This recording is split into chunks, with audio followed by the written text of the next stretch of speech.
Pues nada, Francis, cuéntanos, ¿cómo ha sido la salida de Chile? Bueno, ha sido, la verdad, lo he llevado con mucha naturalidad.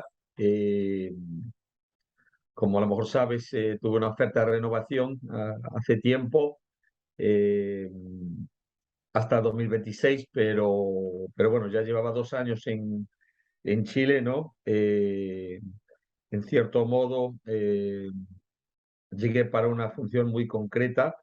Entiendo que gran parte de esa función se cumplió, y luego tenía que decidir, pues, si quería seguir estando tan lejos de la familia, ¿no?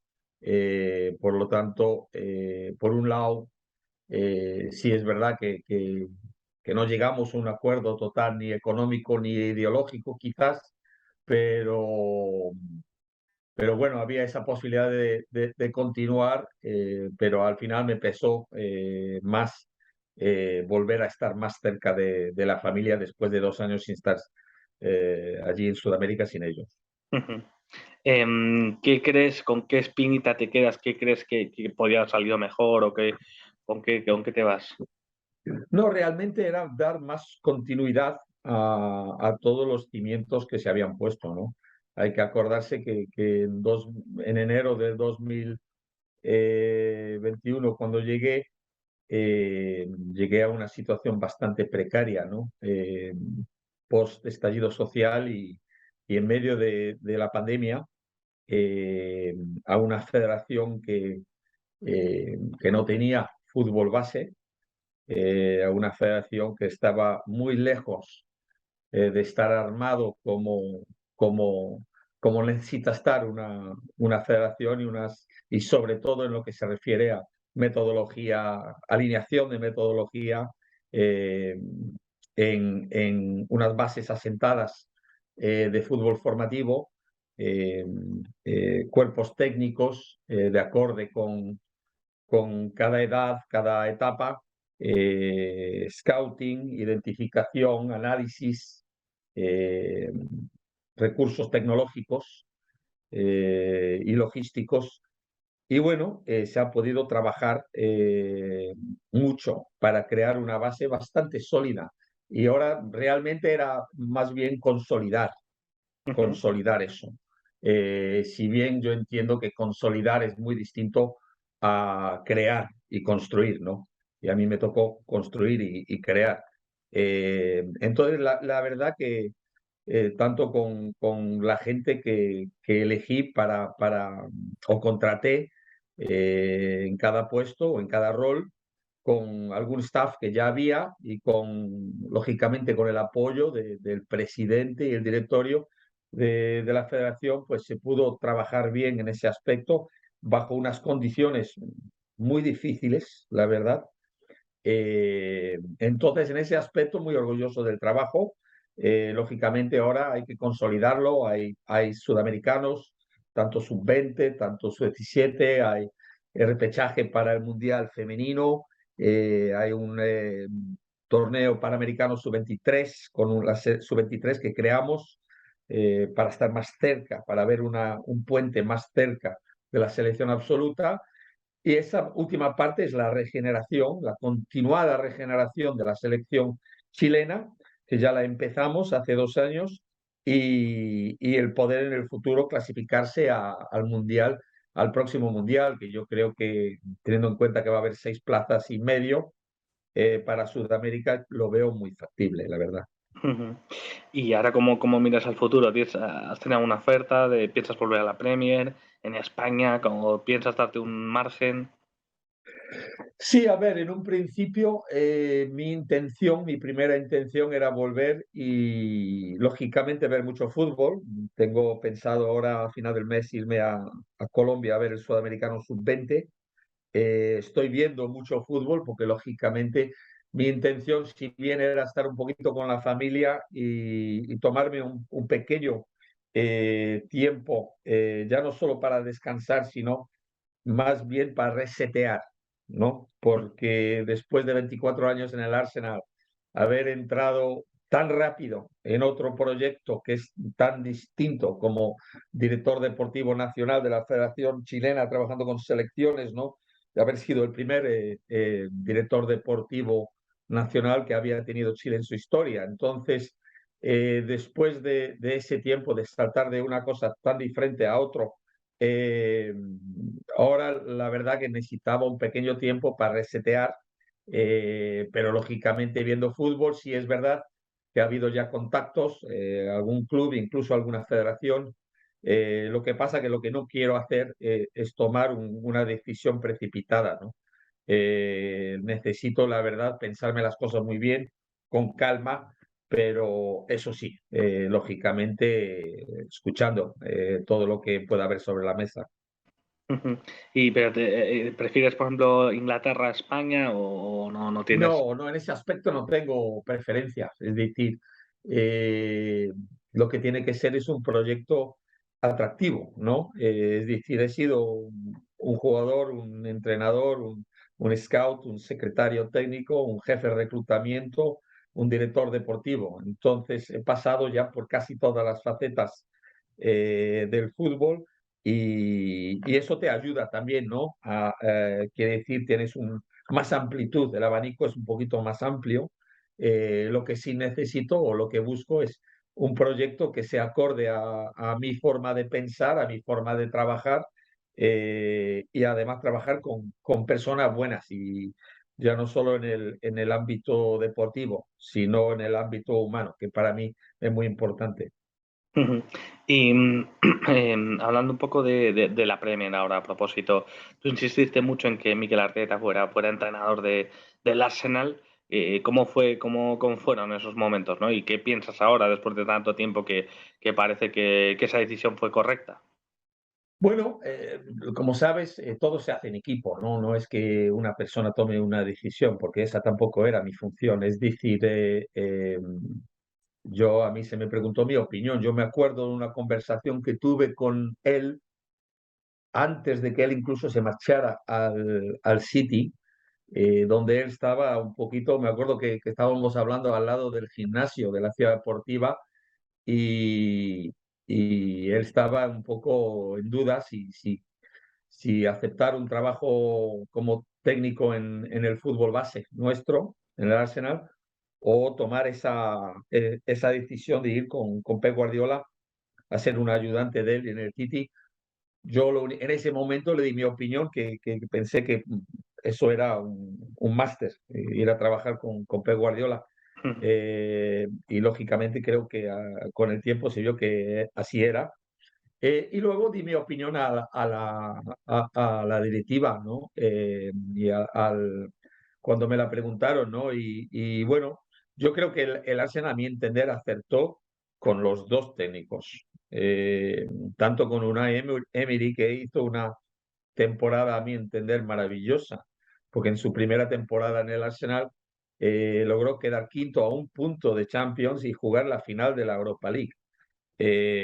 Con lo cual ya se veía en ese momento que el Arsenal no estaba tan lejos de volver a la senda de lo que había sido con Arsène Wenger. Y luego Mikel, pues lógicamente tuvo un par de temporadas, 2 temporadas quizás muy difíciles, ¿eh? Eh, pero bueno, la directiva tuvo paciencia con él porque pudo haber sido de otra manera. Vemos que cada vez en el fútbol hay menos paciencia y si no se consiguen resultados, si no entras en Europa, eh, lógicamente las directivas hoy en día, y sobre todo viendo que hoy en día las directivas o los dueños pocas veces son gente con vínculos históricos con el club, en gran mayoría de los casos son dueños extranjeros y esa poca paciencia que ha habido siempre en el fútbol latino se ha trasladado incluso ahora al fútbol de la Premier, ¿no? Entonces, yo creo que la directiva estuvo muy bien en apoyarlo. El Arsenal sí es verdad que ha invertido muchísimo dinero, pero también hay futbolistas que se han fichado en la etapa mía, que son hoy en día tremendamente importantes en el club. Y ahora mismo el Arsenal yo creo que va como podemos ver, por el muy buen camino. con Mikel Arteta, que creo que a mi entender es un gran entrenador. ¿Cómo fue lo de Martinelli, que al final también no estaba despuntando en otras grandes ligas y también ahora es una de las sensaciones, ¿no? ¿Cómo fue esa decisión? Bueno, es un chico que yo y mi equipo de trabajo habíamos visto desde una edad temprana. La verdad, bueno, nosotros aceptamos en el sentido de que el chico pudo haber fichado por otros clubes en su momento, pero esos clubes grandes decidieron que no era un futbolista potencialmente top. Entonces, al final, bueno, yo decidí que tuve que tomar la decisión si lo fichábamos o no. Estaba Raúl Sanji en ese momento eh, con nosotros y le dije a él que sí, que es un futbolista que debíamos de invertir esos, creo entender por entonces, alrededor de 6 millones de dólares en un futbolista de la cuarta división brasileña. eh, y bueno, como se puede ver con el tiempo, seis más objetivos. Con el tiempo se pudo ver que fue una decisión acertada, ¿no? Porque por lo menos yo y mi equipo de trabajo lo tenía muy claro, ¿no? Era un chico con las ideas muy claras, con una ética de trabajo muy importante y con unas condiciones para el fútbol moderno muy importantes, ¿no? Yo la única, en el camino de Gavi a lo que es hoy en día, que es un futbolista internacional, mundialista y uno de los jóvenes con mayor potencial del fútbol eh, internacional y una realidad. Lo único que quizás me extrañó un poquito que tardara tanto tiempo, sí, porque si ya al principio cuando llegó Mikel ya entró en el equipo y lo estaba haciendo bien, sí es verdad que tuvo alguna lesión, pero quizás tardó un poquito más incluso en explotar de lo que pensé, porque yo lo tenía claro, ¿no? Es muy difícil buscar futbolistas o encontrarte con futbolistas de esa mentalidad, ¿no? Eh, pero bueno, fue un fichaje yo creo que muy acertado y no quiero ni pensar lo que es el valor de ese futbolista hoy en día. ¿Y por qué crees que Odegaard ahora, por ejemplo, está triunfando tanto y no lo hizo en el Real Madrid? Es difícil. Real Madrid es un equipo que pesa mucho el escudo, pesa mucho la responsabilidad de jugar en el Real Madrid, ¿no? No tengo ninguna duda de que hoy en día sería distinto para Martín Ordegar, ¿no? Pero en ese momento llegó muy joven. Yo me acuerdo que lo tuvimos en nuestra ciudad deportiva con 15 años, ¿no? Se le hizo una oferta importante. En ese momento el jugador conjuntamente con su padre había visitado 4, 5, 6 clubes en Europa, tenía ofertas de todos. Nosotros fuimos uno de esos clubes, lo tuvimos allí, se hizo una oferta. El chico decidió al final irse al Real Madrid. eh, a veces el primer paso es difícil tomarlo en el Real Madrid, ¿no? Porque, como te digo, es un club donde pesa mucho el escudo, pesa mucho la camiseta y a veces los jugadores tienen que tomar pases intermedios eh, antes de poder triunfar, ¿no? Entonces, bueno, él tuvo sus cesiones, entonces se puede decir que él forjó un poquito su futuro, ¿no? Con su paso por la Real Sociedad, un club muy, creo que le vino muy bien ese tipo de sesión al jugador y hoy en día vemos un futbolista ya mucho más maduro, futbolista internacional que se siente muy bien en la Premier y que está rendiendo a un muy alto nivel. Hablando de situaciones como la de los cracks, ¿no? Como Joao Félix, como Hazard, como incluso Memphis, gente que ha costado muy caro y no ha terminado de rendir, ¿cómo se manejan estas situaciones dentro de los clubes grandes? Por ejemplo, el Atlético con Joao Félix, ¿no? Que te has gastado 120, no termina de funcionar, lo cedes, lo renuevas, ¿cómo se manejan ese tipo de operaciones? Bueno, yo siempre pensé que el futbolista hay que a la hora de invertir en el futbolista, hay que invertir según dos esferas, vamos a decir, eh, puntos de vista que son, invertimos o en potencial o invertimos en la realidad. Entonces, la cantidad de dinero que inviertes, a mi entender, tiene que reflejar si estás invirtiendo en potencial o si estás invirtiendo en realidad. Cuando inviertes en potencial, tú sabes que el camino puede ser más largo, más costoso, puedes que incluso pases ya por el segundo, a veces el tercer año, el tercer contrato, hasta poder realizar esa potencial. A veces incluso los futbolistas, determinados futbolistas necesitan cesiones, ¿no? Eh, Te doy el caso de William Saliba, ¿no? Que también con nuestro grupo de trabajo fichamos a William Saliba, pagamos una cantidad que en ese momento se consideraba muy importante y el chico, bueno, pues necesitó unas cesiones eh, para poder realizarse. Hoy en día se mira la cantidad que se pagó por ese jugador y realmente es una inversión brutalmente buena, ¿no? Porque volvemos a lo mismo, quizás se va a triplicar, en este momento se triplica ese valor en mercado. Pero no todos los jugadores maduran o no todos los jugadores progresan al mismo ritmo ni a la misma velocidad, ¿no?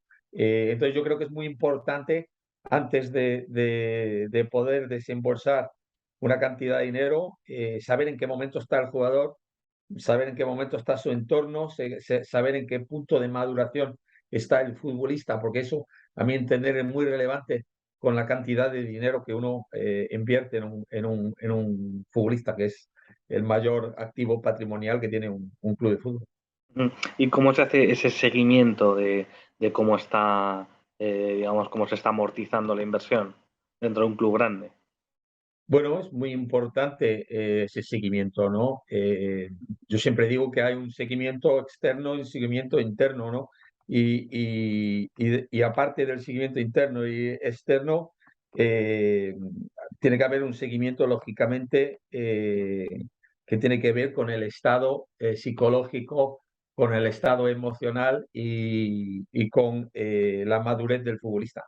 Entonces, cuando trabajas con jugadores jóvenes, yo creo que el seguimiento es constante, ya no es cuestión de semana a semana, es cuestión de día a día.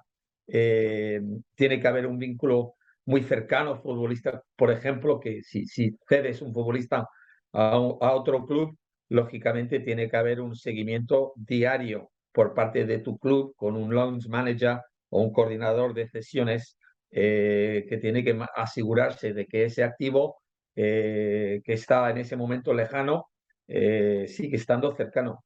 Entonces es muy importante que el futbolista sepa que su club no solo ha invertido dinero en él, sino que invierte mucho más en él, ¿no?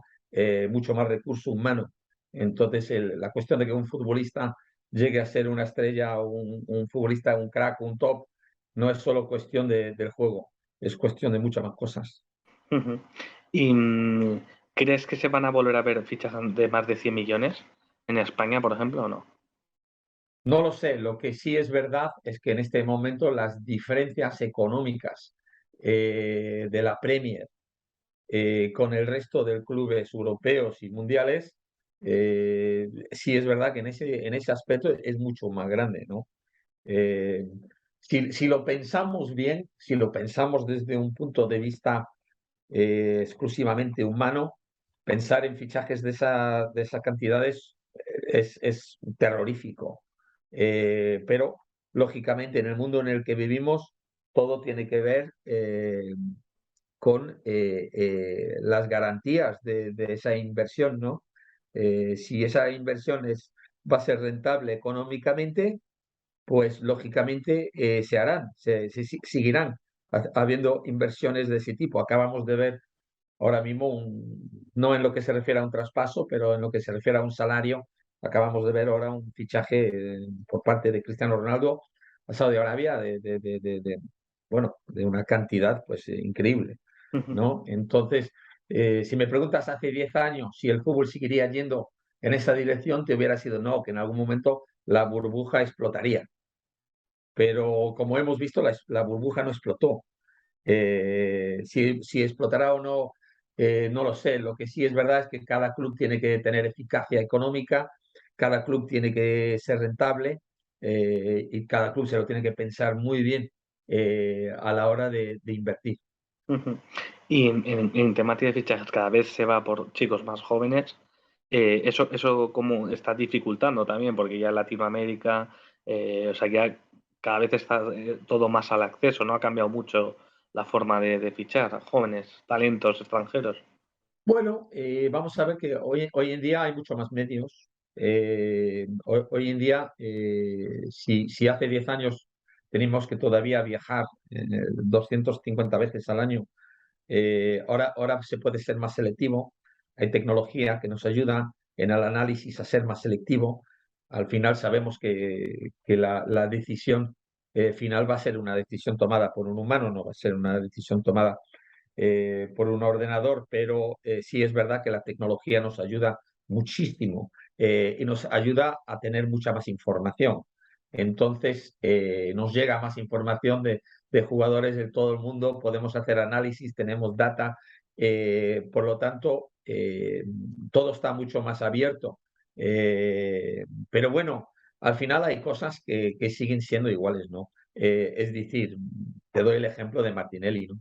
Que no era de gusto para otros, pero sí era a mi gusto. Entonces, al final las opiniones siguen siendo importantes, ¿no? Eh, y bueno, sí es verdad que el mercado es global hoy en día, pero bueno, también sabemos que FIFA ha tomado su parte y todo está también mucho más regulado. Al estar todo mucho más regulado, no es tan fácil como la gente piensa ir en búsqueda de un talento o de otro, ¿no? Lo importante es tener un grupo de trabajo dinámico, un grupo de trabajo muy bien organizado. Hoy en día nada se hace solitario, ¿no? Los tiempos del lobo solitario, y que yo los he vivido, están acabados. Ahora lo importante es trabajar en equipo.